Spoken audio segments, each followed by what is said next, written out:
ek wil net vanmôre vir julle sê, die Here is so amazing. Daar is nie woorde vir hoe goed hy is vir ons almal nie.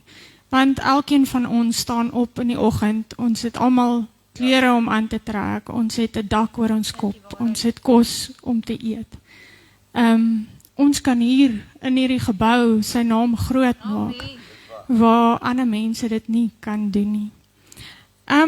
Ek wil vandag net my sussie se getuienis vertel. Ek het van gevra en sy het gesê met liefde, as dit iemand gaan inspireer, hoekom nie? In die maandag 29 Julie 2024 het sy 'n afspraak gehad vir 'n mammogram. En met die mammogram, laat weet hulle vir haar, daar is 'n 3 centimeter kankergewas in een van haar borste.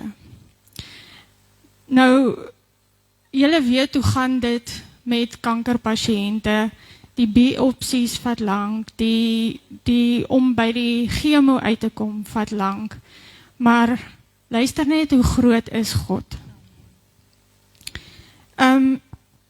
Hulle dadelik 'n biopsie gedoen op haar. Die 31ste Julie, kyk, die maandag was sy vir die mammogram, die woensdag bel die huisdokter haar om die uitslae met haar te bespreek en vir haar te sê dat hulle hierdie gewas in haar bors gekry het.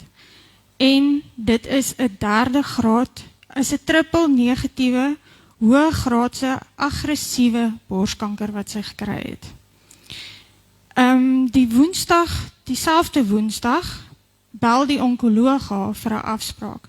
Sy moet die 2de Augustus moet sy inkom en sodat hulle kan begin met die chemo. So die 8ste begin hulle toe met die aggressiewe chemo wat sy gekry het tot en met die 31ste Januarie laas jaar. Toe sy gaan vir die bloedtoetse en die sonar, wys daar's geen gewas meer nie. Alles is weg, hulle kon niks meer optel nie. So met hierdie aggressiewe kanker wat sy gehad het, was dit nie eers 'n familiegeskiedenis ding gewees nie, dit het net gebeur. Die 17de Maart kry sy 'n operasie om albei haar borste te verwyder.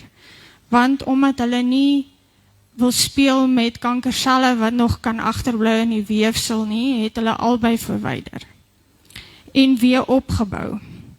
En toe hulle weer toetse en goed doen, is daar geen kankersel in een van die weefsels nie. En sy het nie nodig vir radioterapie nie. Deur dit alles was haar geloof en positiwiteit baie sterk gewees. Dit was die grootste deel van haar pad hierdeur. Sy het 'n stukkie geskryf wat ek net vir julle wil lees.